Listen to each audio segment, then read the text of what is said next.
Olá, pessoal, bem-vindos à TV Galáctica, bem-vindos ao Cron TV, bem-vindos ao programa Ponto Zero, programa do Dr. Walter Trebitsky, para quem não sabe, é professor de Direito em universidade, um agente transformador da sociedade, grande amigo meu, e coordenador do Grupo Cron.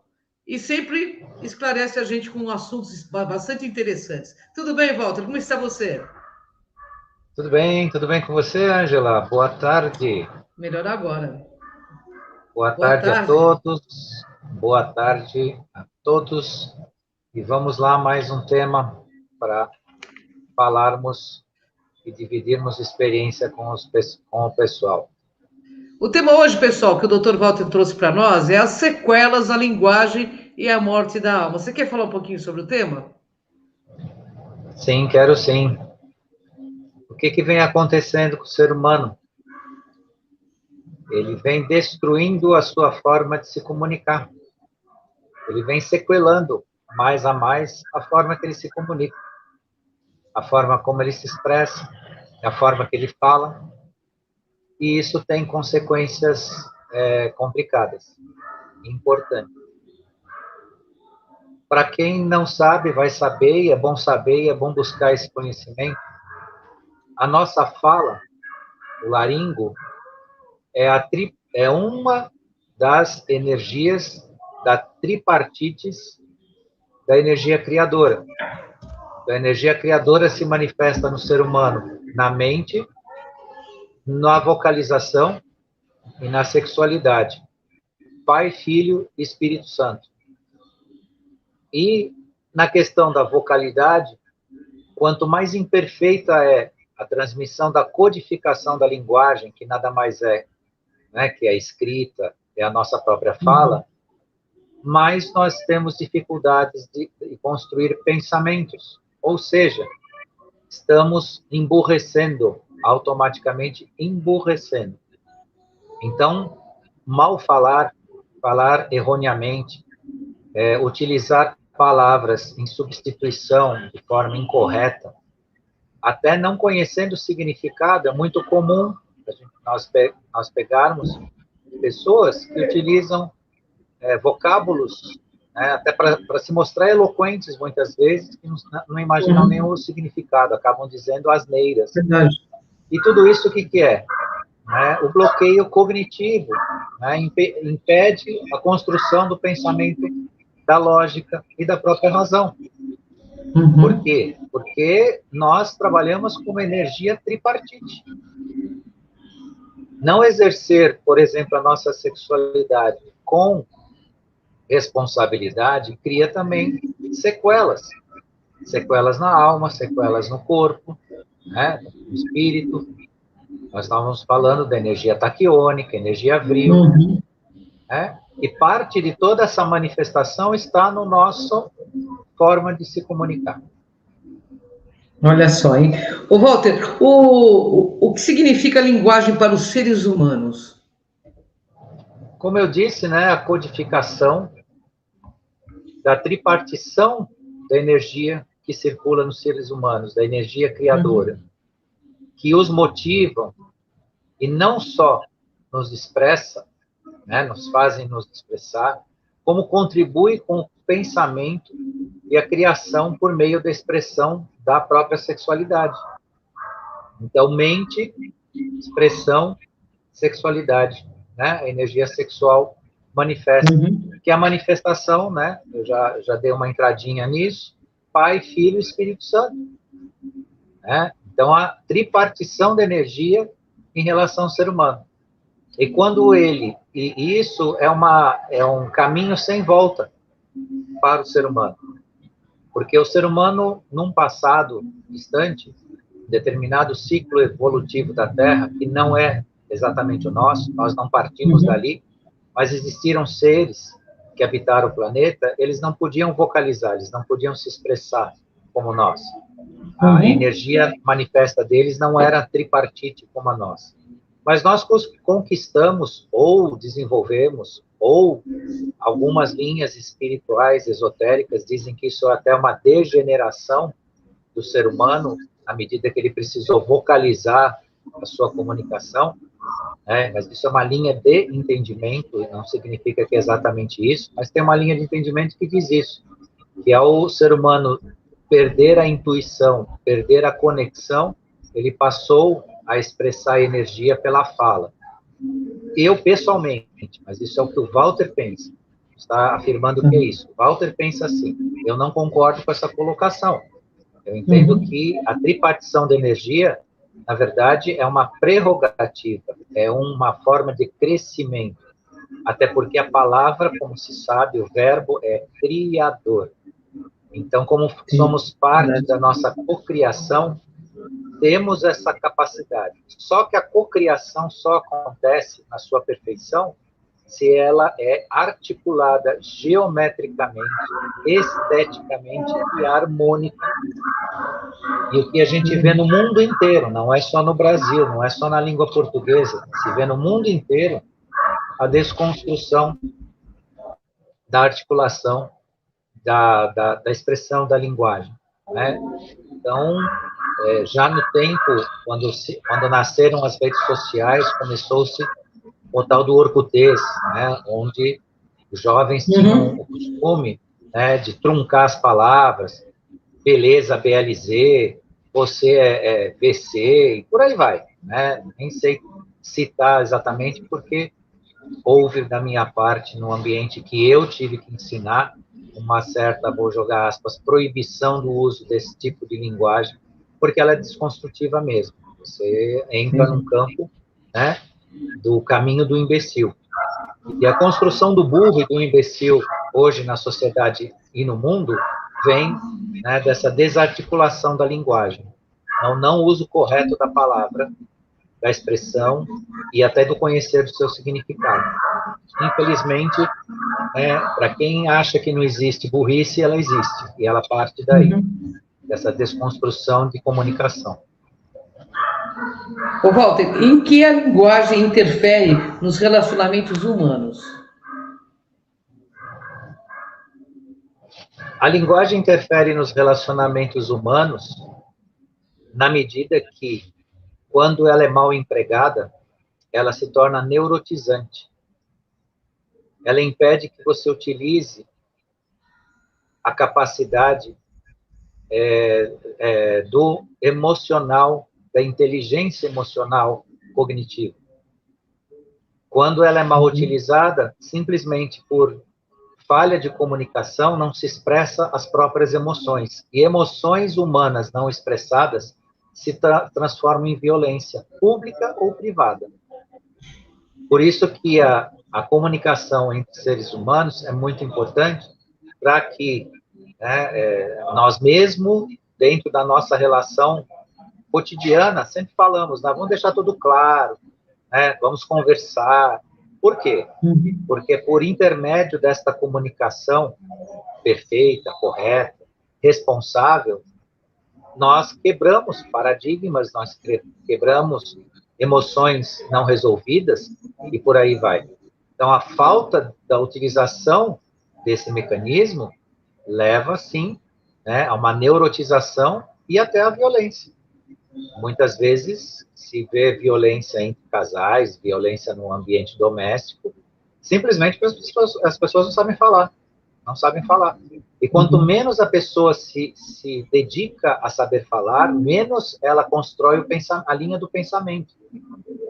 Mais uma vez, volta na linha, né, do ser burro. Começa a emburrecer. Não tem condição, porque o pensamento vindo da linguagem, ele é criativo. E o pensamento criativo vindo da linguagem, ele te tira de cada confusão, ele te tira de cada situação, né? E isso que é a grande sacada. E aí entra o ponto da inteligência emocional. Por que quem usa inteligência emocional domina situações? Aqui eu estou falando no bom sentido, não estou falando inteligência emocional que a mídia usa, que os comunicadores, animador de palco usa, não estou falando disso. Isso aí é outra utilização de inteligência emocional. Mas a inteligência emocional usada no bom sentido, ela é transformadora, ela tira do ambiente total possibilidade de um conflito ou de um desentendimento. Entendi. Ô, Walter, então, como você explica a deteriorização, né, da linguagem que levou à queda de QI, ou do coeficiente de inteligência humana?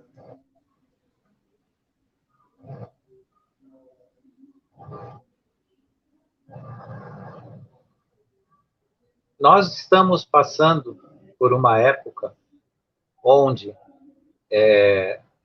claro que o coeficiente de inteligência, o QI, ele tem uma medição que, ao meu ver, como pesquisador, não traduz exatamente a inteligência do ser humano, mas ele dá um norte, né? Ele dá uma referência. E o que vem acontecendo no mundo? Até os anos 90, existia o efeito Flynn. James Flynn era um pesquisador que fez uma pesquisa aprofundada sobre o coeficiente de inteligência e ele notou que, ao longo dos anos, a partir dos anos 1900, o coeficiente de inteligência medido nas pessoas, quando feito pesquisa, ele aumentava a cada ano em 3 a 4 pontos. De 3 a 4 pontos, ele vinha aumentando. Quando chega nos anos 90, isso inverteu o efeito Flynn, que é chamado efeito Flynn. E, ao invés de aumentar 3 pontos a cada ano, ele vem regredindo 3 pontos. Significa pensar ou concluir que o ser humano está emburrecendo. E uma das razões, e aqui é uma razão muito forte, é, né, a desconstrução da sua própria comunicação. A desconstruindo a comunicação, porque a desconstrução da comunicação, da linguagem, não é só o uso maldito da palavra, ou o erro de uso, ou o uso incorreto. Existe também um fator que está aí no conteúdo da live, a gente pode voltar a falar disso, mas eu vou falar um pouco agora, que é o abandono do uso dos verbos e os tempos verbais. A geração anos 90 para cá, ela não conjuga o verbo no futuro e nem no passado. Significa que a realidade deles é apenas imediata, é o presente. Eles não conhecem nem o pretérito, nem o subjuntivo e nem o particípio. Conhecem no sentido do uso. Não tem o costume de usar e nem sabe conjugar. Não sabe conjugar subjuntivo, verbos no subjuntivo. E não conjugam, não usam.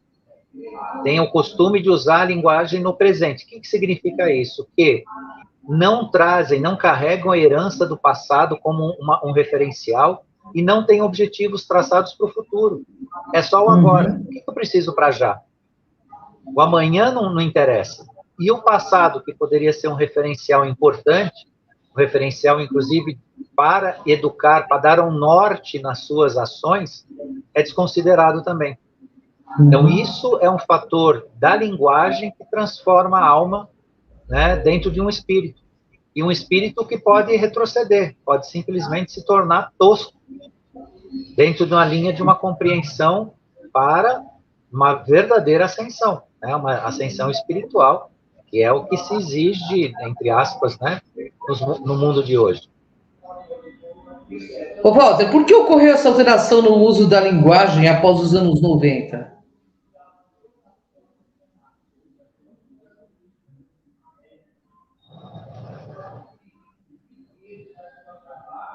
Existe uma desconstrução dos sistemas de ensino, né? Isso veio, e eu não digo que é exatamente nos anos 90, isso já vem da década de 60 para cá, desconstrução dos valores do uso, né, do ensino e da importância do ensino, da qualidade dele e dos referenciais de cultura e de ensino. De uns anos para cá, e isso ficou muito mais forte depois dos anos 2000 para cá, ensinar ou aprender é secundário. Sim. É secundário.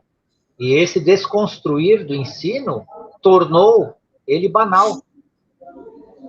Os jovens têm uma noção do ensino como algo muito mais útil para atingir um objetivo financeiro futuro numa profissão do que um educar de si. Construir um cidadão, construir um ser humano que consiga se comunicar, que consiga minimamente ler um cartaz e entender o que está escrito. E por aí vai.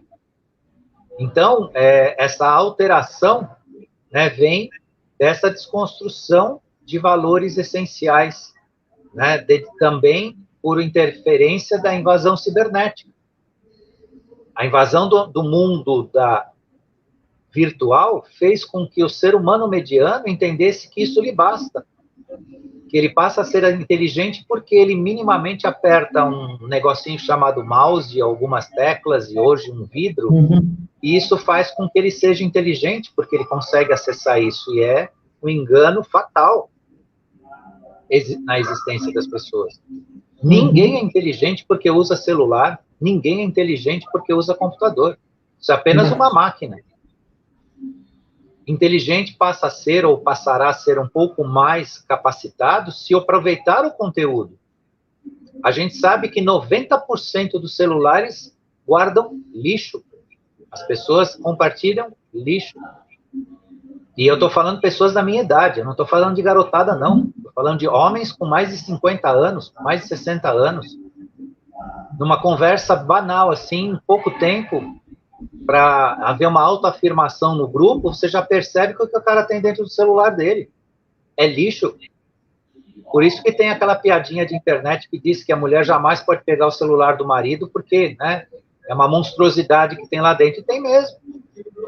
Agora, isso é o uso inteligente? Não é. Isso não é o uso inteligente.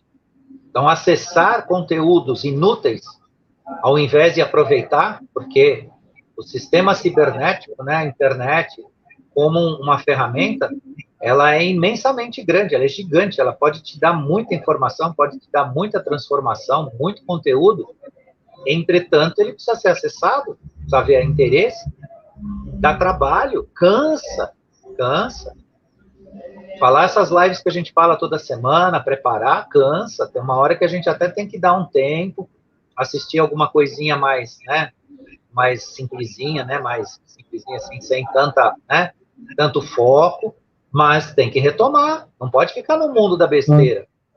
E as pessoas se sentem inteligentes, porque vão lá, pagam 10 mil reais um telefone, cheio de luzinha, cheio de aplicativos e botõezinhos e seguranças e não sei o quê, e entra no banco, vai para cá, vai para lá, e ele acha que ele não é nada. Ele apenas é um operador de uma maquininha que ele comprou. Agora, a inteligência de verdade está como se expressa, como usa, a capacidade de interpretar um texto, de entender. Eu como alguém que trabalha com pessoas, eu tenho a ingrata insatisfação de ver que uma folha de papel com 10 linhas é impossível uma pessoa entender, uma pessoa mediana. Não entende. E hoje existe uma coisa pior, a pessoa volta com a folha de papel para você, joga na tua mesa e diz que não entendeu nada, e não tem o menor pudor para falar isso.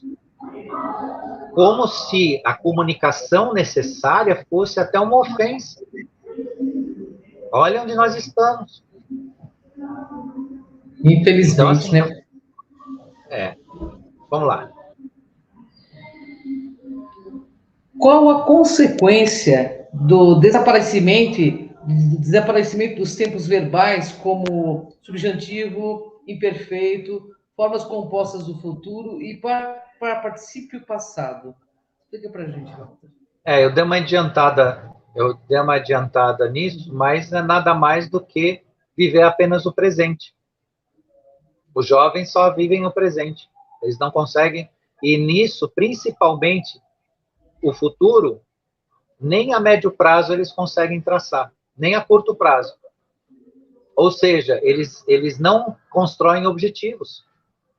Porque para construir um objetivo, você precisa usar inteligência, minimamente.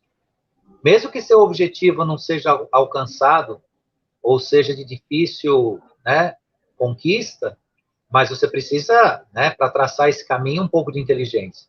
Sem a comunicação, sem a articulação, a construção do que a gente chama de alma em volta de um espírito, ou seja, é a luz, né? É você refletir a luz e ser um pouco de luz, se não totalmente luz, mas um pouco de luz. Sem isso, você não traça objetivos. E o que existe hoje, essa ausência de conjugação de verbos, né, no passado e no futuro, não usada pelo jovem, mostra que ele não traz, ele não aproveita o legado que ele traz, né, a herança que ele traz, e não é capaz de traçar o seu futuro. E isso é muito triste, é só um imediato. Por isso que nós notamos tanto nos jovens, né, o que tem para agora. O que tem para agora? Uhum. Agora eu preciso de um Uber, eu vou lá e pego esse Uber. Tá, mas você não tem nenhum projeto para ter um carro na vida? Não, isso não me interessa.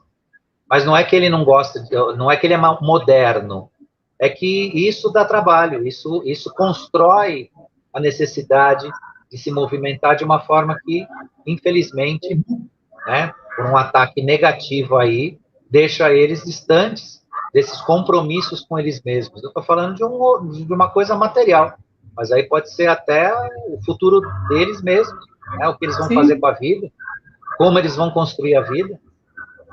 Porque quem não constrói um objetivo, ele é surpreendido pelo futuro. É melhor construir um objetivo que você já tem traçado do que ser surpreendido pelo futuro. Verdade. Falou tudo, Walter. O que há, então, de fato, é um desmonte linguístico? Existem outras deformações da expressão humana disponíveis para criar sequelas na formação da alma, Walter?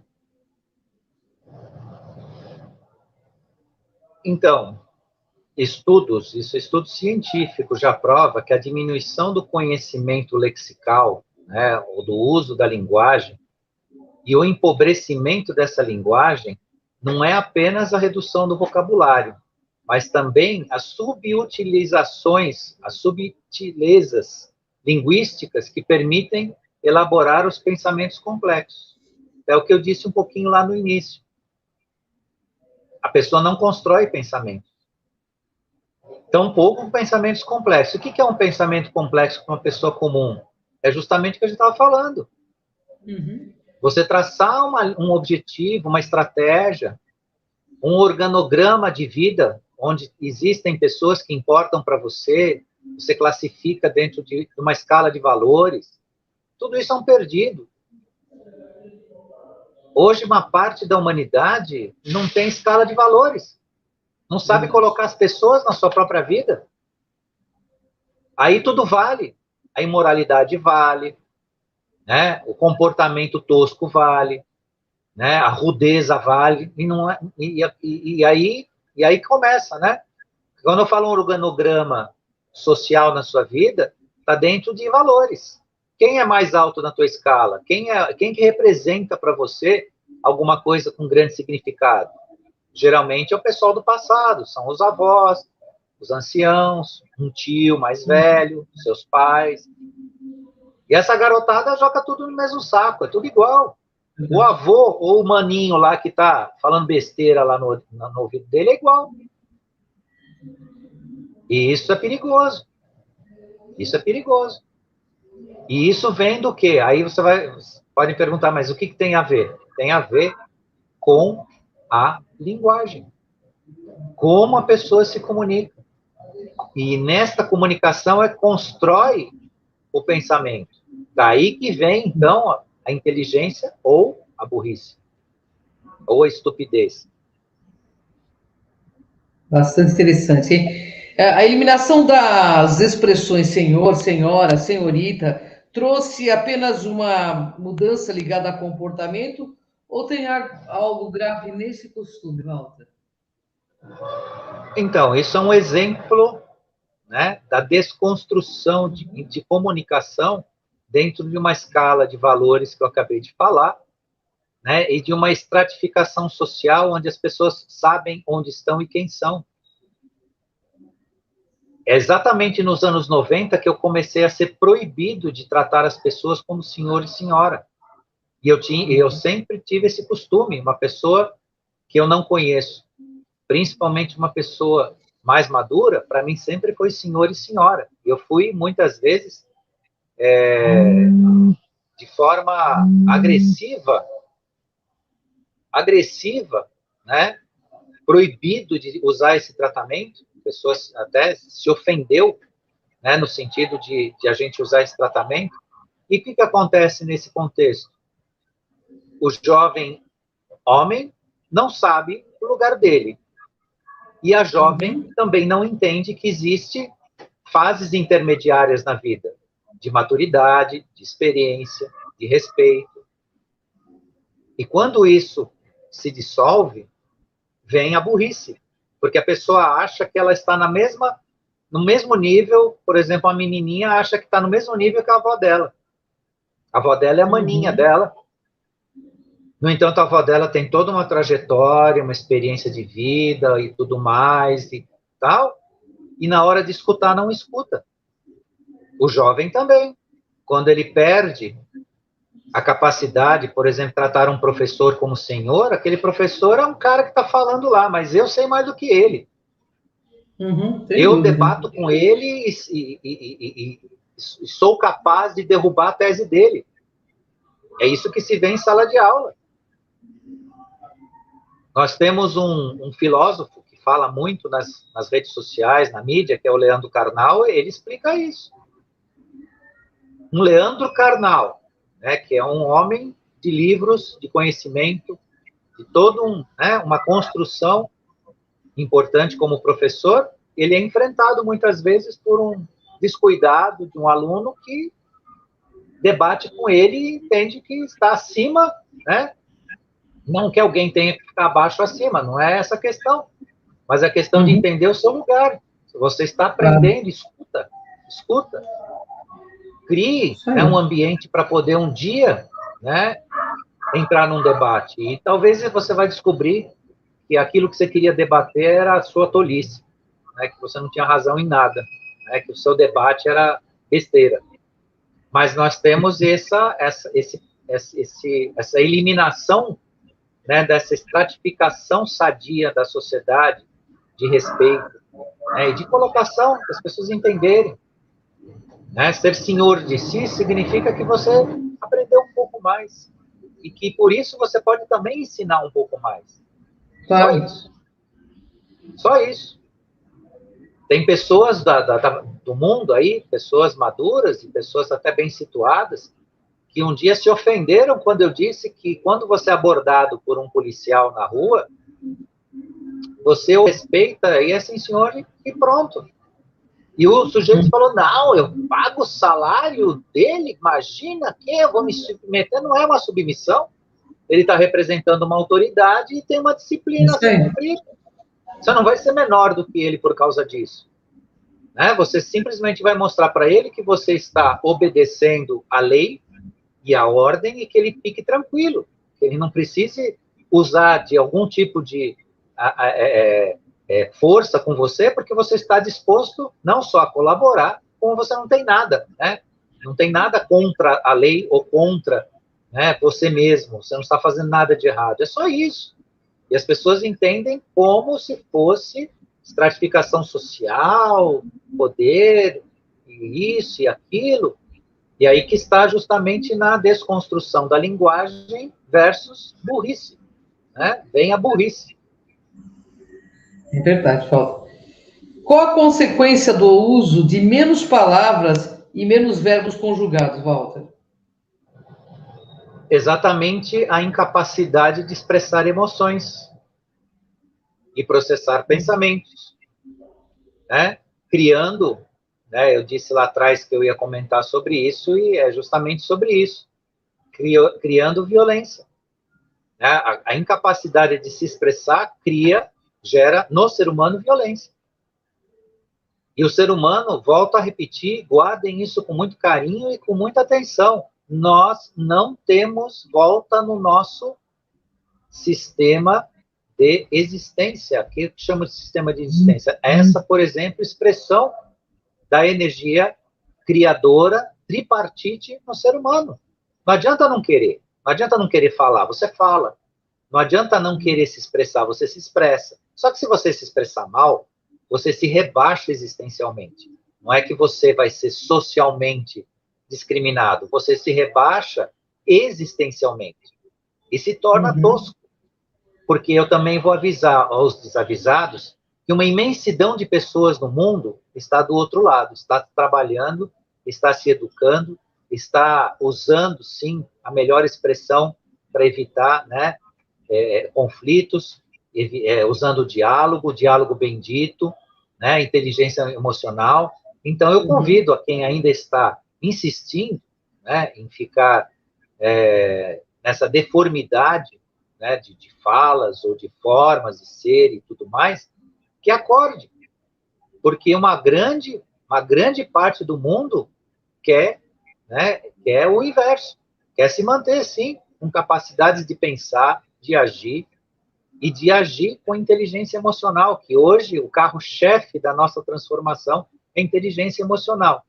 A gente fala inteligência emocional, pode ser que uma boa parte das pessoas nem saibam o que é isso, mas para simplificar, para dizer o que é aquela palavra bendita, onde você é provocado no seu limite e você segura, acalma, dá uma resposta que a gente chama educada, modifica a energia do ambiente, aquela vibração, e você transforma aquilo num diálogo e num entendimento. Isso é inteligência emocional. Simplificando assim. Existem outros estruturas mais complexas, né, que avançam nessa questão da inteligência emocional. Mas, na essência, é isso. É falar a palavra certa, manter a calma, mesmo quando você está sendo testado no seu limite. Inteligência emocional é ser fechado no trânsito e simplesmente deixar ir. Deixa a pessoa ir. A pessoa te fechou porque está com pressa, você não sabe se ela não está socorrendo alguém. Claro que isso está num campo de subjetividade e não é bem assim, a gente vê que não é e não interessa. Deixa aí. É isso aí. Até porque quem oferece oportunidade, ele tem. Então, quando você dá espaço para o outro, o espaço vem para você. É isso mesmo. Então, é aí que está o campo da inteligência emocional. Falou tudo, Walter. Walter, qual a consequência... Em resumo, o que resulta a pobreza de linguagem? Nossa última questão. Quanto mais pobre a linguagem, mais o pensamento desaparece. Olha isso. Quanto mais pobre a linguagem, mais o pensamento desaparece. Hoje, nós temos uma legião de burros que publicam coisas na internet totalmente erradas, totalmente asneiras, defendem isso e têm orgulho disso, utilizam redes sociais para publicar coisas que justificam porque dizem que os outros riem, mas, sinceramente, você só ri daqueles que você conhece, porque você conhece. Então, quando alguém faz uma palhaçada numa rede social e você conhece a pessoa, você pode achar graça. Mas quando você não conhece, ele é um imbecil. Não tem graça. E não adianta ficar correndo atrás disso, porque aí a pessoa está se ligando a isso. Porque justamente por incapacidade de se comunicar, o pensamento vai para o pé, vai para o chão. Então, o que resulta na pobreza de linguagem? É justamente essa ausência de cognitiva, né, do conhecimento, esse aprimoramento, esse escrever correto. Hoje também existe uma febre de pessoas que não digitam mais no WhatsApp. É só áudio. É só áudio. Ok, quer falar, fala, tem o recurso, tudo bem. Às vezes até você não consegue, você está em trânsito, não estou dizendo dirigindo, mas você está andando. Você precisa usar o recurso. Mas o que se nota é que isso não é somente, né, uma facilidade, uma melhoria tecnológica. É uma fuga mesmo, porque escrever dá responsabilidade. Dá responsabilidade. E aqueles que ainda escrevem, muitas vezes, com o corretor grifando a palavra, ele publica errado. Porque você escrever numa rede social como o Facebook, ela indica quando a sua palavra está errada. E a pessoa publica do mesmo jeito. Então, isso sim é a pobreza de linguagem, é o matar o pensamento. Não usa pontuação, não começa com letra maiúscula, e por aí vai. É uma coleção, né, de defeitos que não tem nada a ver com o que nós exigimos, e sim com o que pertence à pessoa. A expressão e a linguagem, como já dito, é uma energia que está sendo movimentada. Os animais não têm essa prerrogativa que nós temos. Não tem a vocalização. A energia crística e criadora, neles não é tripartite como no ser humano. E essa expressão, como já disse no início, ela é criadora. Somos co-criadores da nossa realidade nisso. Então é isso. A mensagem de hoje é procurar fazer o nosso melhor, escrever melhor, ler melhor, se expressar melhor, porque estamos usando a energia criadora aqui. E lembrar, como o Walter disse, que o verbo se faz carne. Queria agradecer ao Dr. Walter, que é meu querido amigo, um agente transformador da sociedade, que toda semana aqui compartilha afetuosamente todo esse conhecimento com a gente. Gratidão, bom feriado para todo mundo. Beijo no seu coração, Walter, gratidão a todos. Fique à vontade. Gratidão, até a próxima. Até a próxima. Até mais, pessoal. Até o próximo ponto zero.